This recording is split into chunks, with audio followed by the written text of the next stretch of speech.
Considering a move to Ecuador? Super. Then you're going to need a residency visa.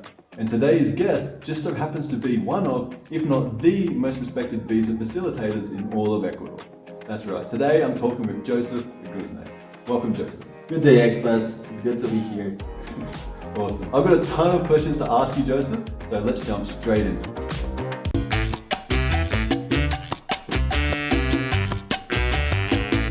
And for those that don't know you, Joseph, do you mind just giving a quick 30-second overview of your background? I know that you did live in Cuenca at one point, but I think now you live in Quito. Of course, Jason. Yeah, I attended university here in Cuenca and also in the United States for a year. I've been living in Quito for over 10 years and I work with people from all over Ecuador. So if you're not in Quito, but you want me to take care of the visa process, you can just send the paperwork to me and I will take care of every step on the process until your visa is approved. And I've had over 5,000 visa applications that I processed and from people from all over the world. Awesome. And I've always been impressed with your English. Is that where you learned it in the States when you were there? Well, I took some classes here in Ecuador and then when I went to university in the United States, of course, I improved my English there. That's a good compliment, thank you. Awesome. So I'm sure we're going to learn a ton of information, but if you still have questions towards the end of the video, I will show you a visa eligibility calculator that we've pulled together, so please stay for that. And also please feel free to like this video if we've provided some value for you. Ecuador has 5 or 6 main visa categories that are popular with expats that want to move here. Joseph, do you mind giving us a quick overview of the most popular visa types, including some of the differentiators for these visas? Of course. I think one of the best visas is the professional visa. Because to be able to apply for the professional visa, you need to have a university diploma. It could be an associate's degree, a bachelor's, which most people have. It could be a master's or a PhD. So if you have a university diploma, you're eligible to apply for the professional visa. And the process is, you need to get the university documents, and we have to register your university diploma here in Ecuador with the Residency, which belongs to the Ministry of Education. The process to register is complicated, but I'll take care of that for you. And I can vouch for that. My professional visa was a real pain in the ass to deal with Residency. It took a lot of emails, backwards and forwards, but we eventually got there thanks to the help from this guy. Well, the process has improved too, because in the past, the Residency used to have a list. So most people know about the list, but that doesn't apply anymore. Now if you went to university, regardless of what university you attended in the world, as long as you have the university diploma and the transcripts, it is possible to register a diploma in Ecuador. And once we get those documents, register the documents here in Ecuador, we can apply for the professional visa. And in my opinion, the professional visa is a really good option because it is your own independent visa. You don't need another person to sponsor your visa or a company. If you apply for the professional visa and you get a job in Ecuador, you can change jobs anytime. You have the benefits as with any other visa category. You have all of the rights as with any other visa. And it's a really good option. I recommend that people apply for that visa. And you're also not tying up investment funds. Right, you don't need any money to apply for that visa. You don't need any investments. You need to have the university diploma and you can apply for that visa anytime. You need a minimum income amount? Well, for all type of visas, you need to provide copies of your bank account statements. And you need to have at least $400 in your account, which isn't too bad. Only $400? Right. In your account? It is because the minimum wage in Ecuador is $400 a month. So the Ecuadorian government requires that you have that. It's not like $400 over X period of months, say 6 months? For the professional visa, it is required to show the statements for 3 months. So as long as you had $400 in each month, you can apply for that visa and you meet the requirements. That's great. And I know there's a lot of documents that you need, not just for this visa, but for pretty much all the visa types. Can you just elaborate on when you recommend obtaining those documents? Of course. For the professional visa, we need to get the university diploma and the transcript. You can get those documents anytime because those documents don't expire. We can use them regardless of the date of issue. And for all type of visas, you have to get your criminal reports, which I recommend that you get those last because the criminal reports are only good for 180 days. So you can get, a couple of months or a few months prior to moving to Ecuador, so that documents are valid by the time that you come to Ecuador and apply for their visa. That's awesome. That makes a lot of sense. So you heard it. What you want to do is get all of your documents apostilled and sorted, except for the police records. Do that last because they are very time sensitive. Yes. So now we're going to talk about the retirement visa, which is a really good visa option too. There's a lot of people that decide to retire and move to Ecuador to enjoy life. So if you have a retirement income, you can apply for the retirement visa. All it is required is that you have a retirement. It can be from any source, it can be from your job, it can be from the government, and regardless of your age, you don't have to be a senior to be able to apply for the retirement income. There is a lot of people that retire early and they have the income and they can apply for these type of visa. Oh, that's super. So I've seen the retirement visa is a really good option if you have the funds, but what happens, for example, if a couple is retired and they want to move to Ecuador, but only one of them meets the requirements for a retirement visa? Well, if a couple comes to Ecuador and only one of them has the retirement, it is a really good option because you can have the retirement visa for you and you can have your spouse as your dependent. And both of them have the same benefits and the same rights. There isn't any lack of rights because you have a dependent visa. Okay. If a couple comes and both of them have the retirement income, then I recommend that you apply for your own independent visa. It's always better to have your own visa and you don't have to be supported on your spouse's visa. I understand. So you say there's no drawbacks to being a dependent. I have seen some things like with time out of the country as an example. Well, in Are the there any past, differences? in the past with the previous immigration law, people with dependent visas, they had the 90-day limit travel restriction. But now, since February 2021 that the law changed, all temporary visas issued from that date on don't have any travel restrictions. Okay. So you can come and go out of the country as you need while the visa is valid. Since the visa is good for 2 years, so there's no travel restriction during those 2 years. Perfect. And what's our next visa type, Joseph? Now we're going to talk about the investment visa. There's two options. You can either apply for the investment visa on real estate or a certificate of deposit. So if you come to Ecuador and you invest on either real estate or get a certificate of deposit for at least $40,000, then the investment visa is for you. The good thing about this visa is that you only have to invest $40,000 per household. So you can have your family as your dependents only with one investment. That's great. Yeah. And so I know a lot of people opt towards the certificates of deposit. Do you mind elaborating on why they can be an attractive option? I think it is because when you get a certificate of deposit, you only have to log the $40,000 to apply for the investment visa. The interest that you get from the city can be deposited into your account, and that's a source of income for you to spend in Ecuador. And you can choose how you want the interest to be paid. It can be monthly, every 3 months, every 6 months, or when the CD matures. So that money isn't locked up. So your initial 40K is locked up for that period of 2 years, Right. but the interest is not. Right. Correct. And you know something good? That in the past you needed to have the money in the bank for as long as you had the visa. But now with the current law change that happened last month, now when you become a permanent resident, then you can access the funds. The ministry You can access the 40,000? Yeah, you can access the 40,000. So that means that you need to have the 40,000 in the bank for a little over 2 years. Because first you get a temporary visa for 2 years, then you renew the visa and you get the permanent, the indefinite visa, and once you become a permanent resident, you can access the funds. Or if you invest in property, then once you become a permanent resident, the ministry frees the lien on the property. Okay. So you can theoretically sell it after 2 years. Right, yeah. That's a really good option too. And he doesn't have any travel restrictions as well, so you can come and go as you want while the visa is valid. We're about halfway through the different visa types, and if you're a little bit confused, that's still okay. At the end of this video, I am going to show you how to access our visa chooser calculator, which will really help guide you towards which visas you're going to be eligible for. So Joseph, let's move into the rentista visa. Yeah, the rentista visa is a really good option too. It is for anyone that has any source of income other than retirement. If you have retirement income, then you have to apply for the retirement visa. But if you have a source of income from any other source, it could be a job that you have in another country and you're working online, and you were able to move to Ecuador and still keep that a job, then this visa is good for you. If you have property in another country that you rent out and you have a lease that shows that you have that income, you can apply for the rentista visa. Or if you have annuity or a disability and the government pays a monthly income, then the rentista visa is the option for you. So it's pretty much any external income will fall into a rentista visa, but in terms of the specifics of those contracts, do they need to mention anything? Like, does the income need to be guaranteed for a certain period of time?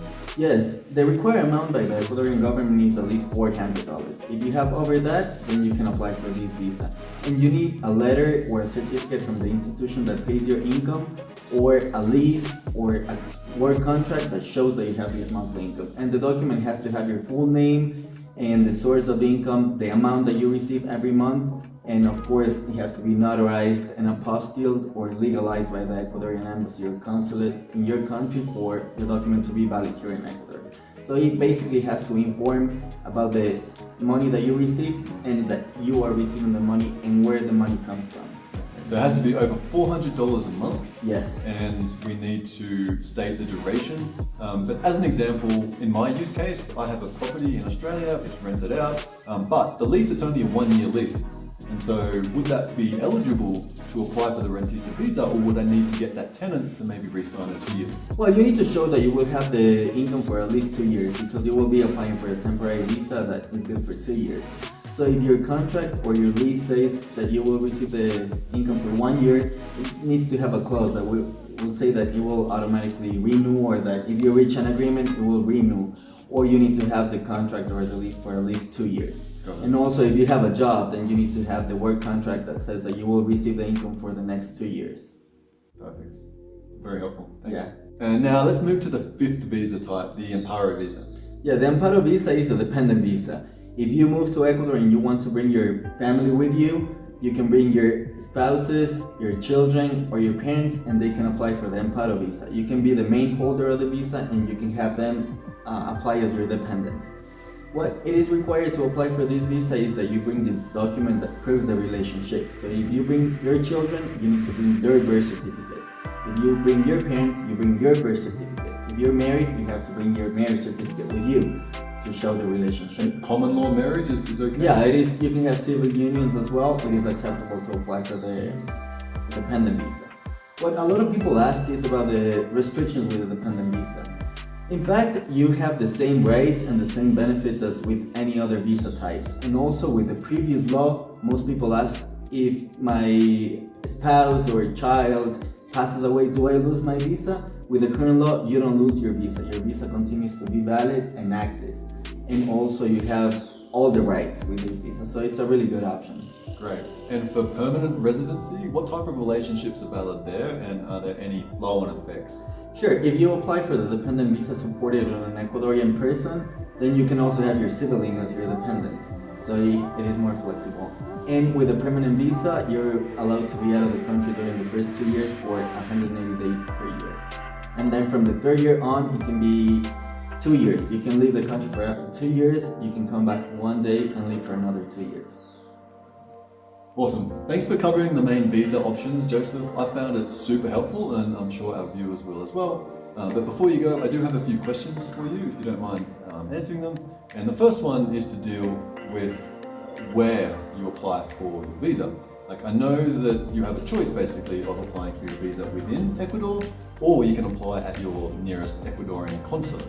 And my question to you is, do you mind just running through the processes and how they may differ from one to the other, and what benefits one of these may have opposed to the other as well?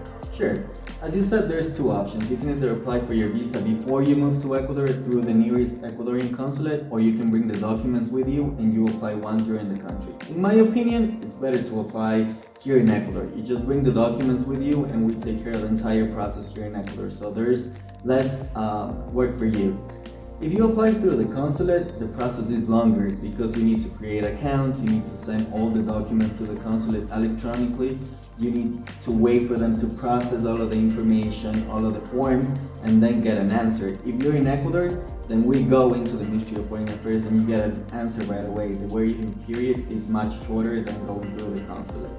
Right, so going through the consulate, you're effectively introducing another actor into it and another potential source of delay, I guess, and miscommunication. Yeah, and another thing that you need to keep in consideration is that we only have Ecuadorian consulates in the big cities, the main cities. So not everyone lives in the big cities. So if you apply through the consulate, there's a lot of traveling involved. You need to go into the consulate to take the original documents, to sign the forms, to have your photo taken for the visa. If you come to Ecuador, we have Ministry of Foreign Affairs in every city in Ecuador, so it is possible to go. Well, almost every city. So, or you can just send the documents to us and we take care of the entire process for you. So I understand the police record requirements fairly well, at least in theory, but when it comes to practice, I am a little bit confused about the fingerprinting requirements. So who exactly needs fingerprints, and is this at a state or a national level? Sure, it depends on your nationality. For example, people that come from the United States, they need 2 criminal reports. They need the FBI report, which it's fingerprint based, so you need to have your fingerprints taken to be able to get the FBI report, and you need the state criminal report as well. Some of the states in the US require fingerprints, some other ones don't. If you come from Canada, you also need fingerprints because you have to get the Royal Canadian Mounted Police report, which is fingerprint based. For example, you're from Australia, you don't need fingerprints. We don't need fingerprints. They trust us. Yeah, so you need to check with the local police to see if you need fingerprints or not. Some other states in the US, they issue criminal reports only with your name, your date of birth, and your social security number. So I recommend that you check with your contact. So basically, the bottom line is whatever your country is able to give as a police report, that's what you need to fulfill. Yeah, a lot of questions that people have is, if you're in Ecuador, is it possible for me to get the criminal reports without having to go back to the US? It is possible. You need to have the fingerprints taken here in Ecuador, send them to a company in the US, the channel companies that they're called, and they will get the criminal report for you, get it apostilled, and then they will DHL it or FedEx the document to you here in Ecuador for you to apply for it. That's great to know. So in terms of getting those fingerprints here, I'm assuming that needs to be a special company. You can't just go to any fingerprinting. Right, you have to go to Criminalistica, which is a local office that most cities in Ecuador have, and you have your fingerprints taken, and then send them and take care of the process, as I said. Perfect, thanks. So let's talk about the risks when it comes to visa applications. What are some of the main reasons why visa applications get denied? Well, it is because people don't meet the requirements. If you meet the requirements when you apply for your visa will be approved.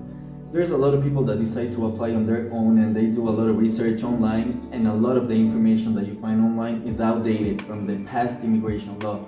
You know that in Ecuador the immigration law is changing every few years, so if you don't know the new changes, the new requirements, then your visa application will be declined because you are not meeting the requirements for that visa. Awesome. And what is your success rate when it comes to visa application? Well, I've had over 5,000 visas approved, and I've only had a couple decline, but one of them was because the person had really bad criminal reports. When I met with him, I told him, I don't think your visa will be approved, so I knew that beforehand, but he wanted to try anyways. So if you don't meet the requirements, or if you have bad criminal reports, then of course your visa won't be approved. That's a really good point, Joseph. In terms of the criminal reports themselves, so you don't need to go into details of this particular case, but like a small misdemeanor is okay. Like where does that threshold sit? Yeah, and a small one is okay. Or if you had something happen to you many years ago, you know, there's a lot of people that when they were young, they had something that shows in the criminal report over 20 years ago, then of course it is fine and you can apply for the visa. If the ministry considers that something that you shows on your criminal report isn't acceptable, they will call you in for an interview, and based on your answers and on the criteria, they will decide if they approve or decline your application. So just as an example, is like a DUI going to be something that rules you out, or is that largely going to be okay? No, that's fine. If you had a DUI for a long time ago, or that's okay. If you had many of them frequently, then it will affect you. Sure. All right, Joseph, this has been really helpful, but is there anything else that you want to add? Anything that we've missed about? I think we've talked about the main visas, but there's a couple of extra visas that we can talk about. One is the work visa. If you come to Ecuador and you get a job at an Ecuadorian company, you can apply for the work visa if they're willing to sponsor your visa. Another visa is the volunteer visa. There's many people from all over the world that come to Ecuador to volunteer at a foundation, organization, institution, and you can apply for the volunteer visa. This one is a good visa if the company is willing to sponsor your visa because it costs half of the price. So you need all documents from And that that company. sponsorship process itself, is that difficult, or can most NGOs fulfill the requirements? Yeah, most people have all of the required documents. We need copies of the constitutional documents of the companies, which most companies have. We need just documents that prove that the company has paid their taxes, doesn't have any debt to the Ecuadorian government, and that's basically it. Good. And do you help with these types of visas as well? Yes, I help with any type of visa. So regardless of what type of visa you want to apply for, you can contact me and I'll be happy to assist you with the process. Awesome. And does that include the tourist visas for nationals from countries that actually need those visas before they enter Ecuador? Yeah, there's many countries that require a visa to come to Ecuador, and I can assist with that process too. The process has to be done through the consulate in their country or the closest consulate to their country to get the visa, so I can assist with the entire process to get a tourist visa before moving to Ecuador. So yes. Awesome. Thanks, Joseph. That's been very helpful, Joseph. Thanks for taking the time to come and talk to us today. Now, if you are a little bit confused still about your visa options, then go check out the visa eligibility calculator on our website. All you need to do is answer a few questions, and it's going to spit out the different types of visas that you may be eligible for. So go check this out. I'll provide a link in the description below. And of course, if you are considering using a facilitator to help secure your Ecuadorian visa, you'll be hard pressed to find anyone that can cut through the mountains of red tape like Joseph. So you can send him a message directly from his page on our website, fill in the form, and that will go directly to Joseph. And that's all for today's video, guys. So thank you very much, Joseph, for coming. It's been a pleasure. Thank you, Jason. It was a pleasure to be here. Awesome. Thanks, guys. Bye. Ciao.